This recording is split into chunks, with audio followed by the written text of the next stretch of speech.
Hi guys, it's Monique from earlylearningmom.com. I am here to do a video on how I prepare my homemade books and where I get my information from. So one of my homemade books typically looks like this. It's just a duotang, the three-prong duotangs. Now this one is just printed paper. Is this one as well? Yes. I used to use page protectors. I found though after a while that became quite costly because we're flying through these books. We're retiring 5 to 10 of them a week. So if I'm doing page protectors and each book is 15 to 30 pages long, you can do the math and see how quickly that becomes unaffordable. So we just started just printing it on regular paper and putting them into these duotangs. Now the duotangs I recommend you buy in bulk when they're on sale just after school starts or just before. Watch to see what the supply looks like. I went to Walmart and was able to get them for 15 cents a piece, whereas at the dollar store was the second cheapest place I was able to find them, and there you're paying $1.25 for 4 duotangs. So the 15 cents a piece was a better deal, so I bought a couple hundred of them. Now, in order to make these books, you could write your own stories. However, first of all, I'm not that creative. Second of all, the amount that you have to do, you have to have a lot of ideas to keep it fresh and interesting. So instead of doing that, I figured, why reinvent the wheel? I talked about in my last video how I use this book, What Your Preschooler Needs to Know. And right now we're going through the poem section, and we're going to be moving into the song section quite soon.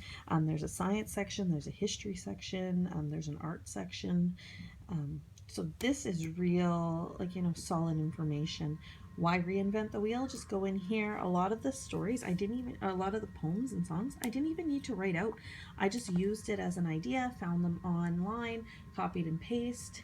Then I blew up the font. I brought it in. I keep all my books in a Google Drive account, and I use the Google Docs. And you know what? I copy, paste, I make them print bold. Right now we're at 72 font, bold.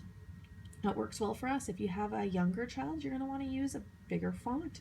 If you have an older child, you're going to want to tone that down a little bit, and you can get more words on a page. But right now, this is what works for us.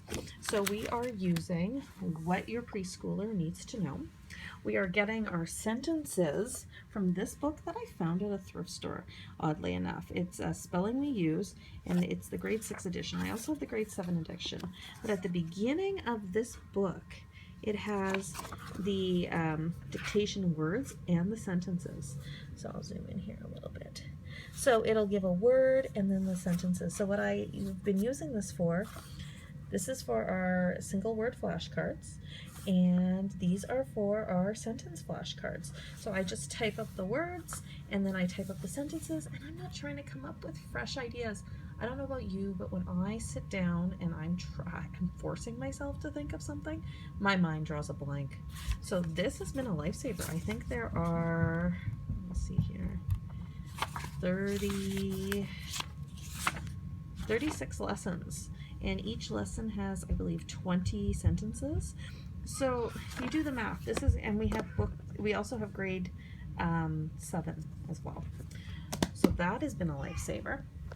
Now, I have a lot of trouble putting together bits of intelligence, or bits of like encyclopedic knowledge.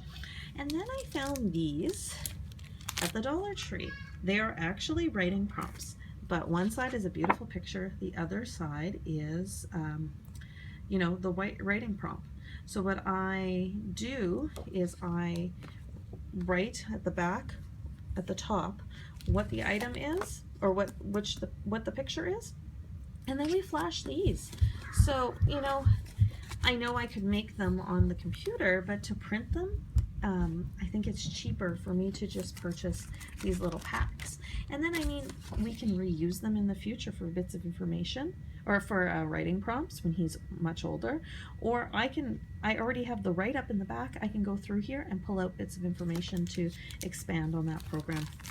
So that's what we're using with that. I'm also starting to use this book, Your Body's Incredible But True Facts. I picked this up when I was in Philadelphia at the store called Five Below. One of my favorite YouTubers, Grateful 8, talks about the store all the time, and I had to check it out when I was in Philly. And I found quite a few items. I would have bought more if I didn't have to fly home with it, but this was one that I picked up, and it just has all these great like tidbits about your body. And like there's a section on hair, there's a section on bones, lungs, heart, food digestion, brain, the senses. And you know, there's a nice introduction, and like this introduction alone, you could use it as a book. And then, you know, you can do a little book on the introduction of skin, hair, and nails. And then you go in here and you do a book on a closer look at skin and the outer layer, and you can, you know, mix in a few things together. Like you can talk about fingerprints and cooling sweat. So there's some real good tidbits of information, and instead of sitting there and trying to come up with it, I just come and take a look at this book, and I, you know, convert this into a book for Z so that he can read it. We also have these McGuffey readers, and on my blog you'll see that I have converted the primer book and the first grade book. Oops, it's hard to do with one hand. So I have converted this book into files for little Z. We've been doing these lessons, and I will put the link in the description box below. But because these books are so old, there's no longer a copyright on it. So these ones I can share with you. Some of the other ones I can't, because while I can use it with personal use, seeing I own the book, I cannot share the information out just because I don't want to get in trouble with copyright laws. However, these ones I am sharing on my blog. So right now I've converted, like I said, the primer and the first reader. And they go up to the 6th. So there's 7 books. And the last thing that I've been using lately, and I'm only sharing with you what I'm using currently. There's a lot of information, a lot of books that I have ready to go, but right now this is basically the mix that we're using. So we're using these vocabulary tale books, and what I do, I actually brought one of them here. So what I do is I type out the book, and then they explain a word. Like, so on the page it'll, it's probably best if I show them here. So what happens is it has a little story, and one of the words is highlighted, and then it will tell you the definition of the keyword that's highlighted in that sentence.